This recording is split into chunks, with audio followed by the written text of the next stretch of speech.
Bismillahirrahmanirrahim. Assalamualaikum warahmatullahi wabarakatuh. Baik, salam sejahtera, salam bahagia. Pada kesempatan yang berbahagia ini, izinkan saya memperkenalkan diri. Nama saya Ihsanul Amal dengan NIM 2111284. Kelas HTNC semester 1. Di sini saya akan memaparkan sebuah materi tentang Pancasila, yaitu adalah sejarahnya Pancasila, yang dimana Pancasila tersebut dirumuskan oleh 3 orang. Yang pertama adalah Mr. Dr. Supomo, yang kedua Muhammad Yamin, dan yang ketiga adalah Insinyur Soekarno. Nah, dari ketiga tersebut mengusulkan 5 dasar Pancasila pada tanggal 29 Mei, 30 Mei, dan 1 Juni. Selanjutnya adalah yang disetujui di antara ketiga tersebut, yaitu adalah Insinyur Soekarno, yang dimana yang sudah diusulkan pada tanggal 1 Juni 1945. Sehingga lahirnya Hari Pancasila tersebut diperingati setiap pada tanggal 1 Juni. Nah, sejarah lahirnya Pancasila tersebut diawali dari terbentuknya BPUPKI. Pada sidang BPUPKI tersebut, yaitu di 1 Juni 1945, Insinyur Soekarno menyampaikan sebuah gagasan dasar negaranya dan memperkenalkan istilah-istilah Pancasila tersebut, sehingga hasil usulan tersebut kemudian dikaji, dipahami lebih mendalam oleh panitia 9 tersebut, yaitu pada tanggal berapa? Pada tanggal 22 Juni 1945 pada panitia 9, sehingga berhasil dirumuskan sebagai dasar negara yang dikenal dengan Piagam Jakarta Charter. Nah, pada tanggal 18 Agustus 1945, PPKI mengesahkan Undang-Undang Dasar 1945, termasuk Pancasila yang sudah termaktub, yang sudah tertulis dalam pembukaan Undang-Undang Dasar 1945. Di antaranya adalah pada tanggal 1 Maret 1945, BPUPKI resmi dibentuk guna membahas sebuah bentuk dasar negara Indonesia. Selanjutnya di tanggal 29 Mei, tepatnya 1945, Muhammad Yamin menyampaikan sebuah gagasan dasar negara dengan cara tertulis maupun dengan lisan. Selanjutnya di 31 Mei 1945, giliranlah Mr. Supomo yang menyampaikan sebuah gagasan. Dan saat itulah pada tanggal 1 Juni 1945, Insinyur Soekarno juga menyampaikan sebuah gagasan negaranya. Selanjutnya dalam tanggal 18 Agustus 1945 tersebut, akhirnya mengesahkan sebuah Pancasila yang tadi sudah dijelaskan, yaitu di dalam Undang-Undang Dasar 1945 yang diambil dari Piagam Charter. Sehingga dengan perubahan pada bunyi tersebut, yaitu ketuhanan yang Maha Esa, yaitu pada sila yang pertama. Di dalam Pancasila terdapat landasan-landasan yang kita harus pegang, yang dimana ada 4 landasan. Yang pertama, landasan yuridis, yaitu merupakan memiliki arti sebuah Pancasila yang didasarkan dari sejarah bangsa Indonesia itu sendiri, yang dimana nilai-nilai Pancasila yang berhasil didapat itu berasal dari bangsa Indonesia sendiri, sehingga bangsa Indonesia tak akan pernah bisa dipisahkan dengan nilai-nilai Pancasila.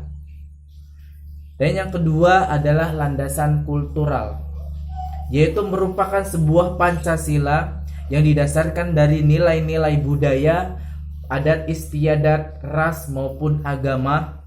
Maka dari sinilah peran kita dari generasi penerus bangsa adalah saling menghargai, saling menghormati antar sesama walaupun itu berbeda adat, ras maupun suku dan sebagainya. Sehingga terciptalah sebuah negara yang harmonis. Dan yang ketiga adalah landasan yuridis, merupakan penyelenggaraan pendidikan Pancasila dalam perguruan tinggi yang didasarkan dalam ketentuan-ketentuan hukum yang berlaku di dalam Indonesia. Dan yang terakhir, yang keempat itu adalah landasan filosofis, merupakan sebuah nilai-nilai yang menjadi Pancasila sebagai dasar filsafat negara. Maka dalam aspek penyelenggaraannya, negara harus bersumber terhadap nilai-nilai Pancasila, termasuk juga dalam sistem perundang-undangannya yang ada di Indonesia, baik itu dalam hukum yang secara adil maupun yang secara rasional. Dan yang menjelaskan yang kedua adalah implementasi sebuah perkembangan penerapan Pancasila dari masa ke masa. Nah, apa sih Pancasila itu? Pancasila adalah sebuah dasar dan ideologi bangsa dan negara Indonesia tersendiri dari masa ke masa.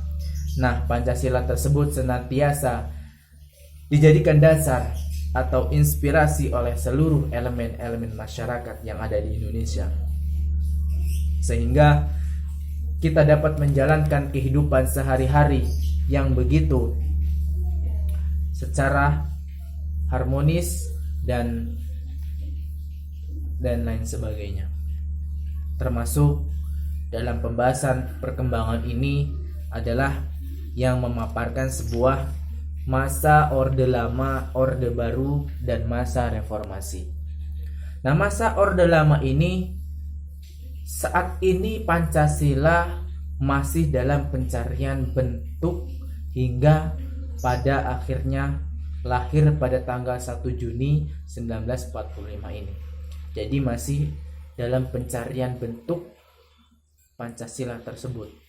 Sehingga pada sidang PPKI pada masa ini juga terjadi upaya-upaya pergantian Pancasila dengan ideologi lain seperti yang terjadi pada peristiwa G30 SPKI. Nah, yang selanjutnya itu adalah masa Orde Baru, yang dimana masa ini terjadi ataupun ditandai dengan upaya-upaya penerapan Pancasila secara murni. Karena lembaga kepresidenan itu mencoba menempatkan dirinya sebagai pusat atau pengontrol dari elemen-elemen seluruh masyarakat, termasuk lembaga kehakiman dan legislasi tersebut. Selanjutnya masa reformasi. Nah, masa ini ditandai dengan semakin berkurangnya upaya yang mencoba mengganti Pancasila dengan ideologi lain, maka penerapan Pancasila tak lagi seketat seperti masa Orde Baru. Nah, kemudian dihadapkanlah berbagai macam ragam atau tantangan di masa saat ini Indonesia.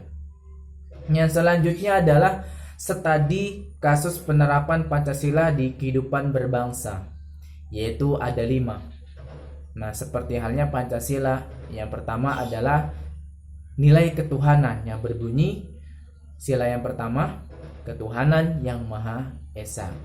Di Indonesia ini memiliki banyak sekali kepercayaan masing-masing, sehingga kita tidak boleh melarangnya terhadap sesama. Karena di sila pertama ini adalah ketuhanan yang Maha Esa adalah mempercayai masing-masing ketuhanan tersebut. Peran kita sebagai manusia atau penerus bangsa yaitu hanya menghargai ataupun menghormati agama walaupun itu berbeda. Nah, yang kedua, sila yang kedua adalah kemanusiaan yang adil dan beradab. Nah, maksud dari sila kedua ini adalah bersikap adil terhadap rakyat ataupun elemen-elemen seluruh masyarakat, baik itu jabatan yang tinggi, kehakiman dari sifatnya legislatif, yudikatif dan lain sebagainya. Maka kita harus bersikap adil antar sesama. Nah, yang ketiga, nilai yang ketiga adalah pada sila yang ketiga, persatuan Indonesia. Nah, di negara kita ini haruslah bersikap yang namanya bersatu. Jangan sesekali kita mempunyai grup masing-masing, yaitu untuk menghancurkan negaranya sendiri, sehingga terbentuknya adalah kelompok-kelompok lain. Sudah Indonesia terbagi menjadi terpecah-pecah, sehingga terciptalahnya pemberontakan antar sesama di dalam negeri sendiri. Maka dari itu, dalam sila ketiga haruslah bersatu, walaupun berbeda ras, adat ataupun suku, marilah tetap bersatu. Karena menjaga hubungan antar sesama itulah sangat penting.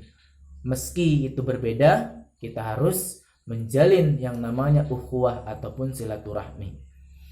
Nah, nilai yang keempat adalah nilai kerakyatan, yang dimana kerakyatan ini adalah sebuah negara yang mengutamakan rakyat, tidak mementingkan atasan ataupun jabatan lainnya. Kita harus lihat rakyat dulu. Jika ada yang kelaparan, maka kita memberikan sebuah pangan ataupun dan sebagainya. Maka kita harus pandang yaitu rakyat terlebih dahulu. Selanjutnya adalah yang kelima dari sila kelima, yaitu keadilan.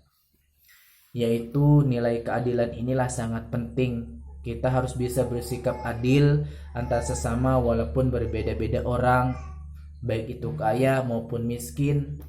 Bersikaplah adil sesuai standarisasi dalam hukuman itu. Kalau walaupun orang kaya standarisasi hukumnya berat, maka hukumlah dengan berat. Jadi semuanya adalah harus bersikap adil. Selanjutnya materinya adalah tentang studi kasus penerapan sila pada sila kelima, Pancasila. Yang dimana Pancasila kelima ini yang berbunyi keadilan bagi seluruh rakyat Indonesia, yang dilambangkan oleh apa? Yang dilambangkan oleh padi dan kapas. Nah, keadilan sosial bagi seluruh rakyat Indonesia ini merupakan adalah hal yang sangat penting bagi kita selaku masyarakat, yang berlaku dalam masyarakat, dalam sebagai kehidupan, aspek kehidupan, yaitu baik material maupun spiritual. Kita harus yang namanya sifat adil itu memang ada, karena perannya adalah sangat penting dalam kehidupan. Karena mengembangkan keadilan itulah sangat mudah jika kita mempunyai sifat kemanusiawian. Nah, dari sini sikap adil mengembangkan perbuatan-perbuatan yang luhur, yang bersifat rasional terhadap sesama, tidak melebih-lebihkan terhadap orang yang jabatannya tinggi. Menjaga keseimbangan antara hak manusia dengan manusia lainnya. Menghormati sesama itulah sangat penting. Dan suka memberi pertolongan jika orang itu butuh pertolongan. Selanjutnya adalah menjelaskan tentang apa itu 4 pilar kebangsaan. Nah, berikut saya jelaskan. Ada 4 pilar kebangsaan, yaitu merupakan suatu pondasi bagi seluruh Indonesia. Karena pondasinya Pancasila itu mempunyai dasar 4 pilar tersebut.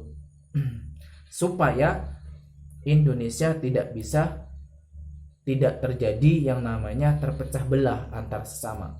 Maka dari itu, dari 4 pilar tersebut diantaranya dari yang pertama adalah Pancasila yang tadi. Dari Pancasila tersebut, kita sebagai dasar negara ideologi itu dengan kesadaran dari kita sendiri. Nah, yang kedua adalah Undang-Undang Dasar 1945, yang dimana sudah ditetapkan dalam Undang-Undang Dasar. Maka sebagai manusia, masyarakat, kita harus tahu tentang aturan-aturan yang ada di Indonesia. Nah, yang ketiga adalah Bhinneka Tunggal Ika, yang semboyannya adalah berbeda-beda tetapi tetap satu tujuan, yaitu adalah baik suku maupun adat dan lain sebagainya harus bersifat yang dimana harus satu tujuan walaupun berbeda-beda. Kita satu naungan, yaitu negara Indonesia. Dan yang terakhir adalah NKRI, Negara Kesatuan Republik Indonesia, yaitu merupakan suatu kesatuan wilayah yang dimana rakyat mempunyai sistem republik. Ada presiden, ada lembaga DPRD, ada legislatif, yudikatif, dan lain sebagainya. Dan yang terakhir adalah menjelaskan nilai-nilai kebangsaan. Sama saja seperti halnya tadi 4 pilar kebangsaan, tapi namun dari nilai-nilai kebangsaan ini adalah nilai yang harus melekat di dalam diri kita sebagai warga negara Indonesia, yaitu mentaati semua norma-norma yang ada di negara Indonesia. Baik, cukup sekian dari saya.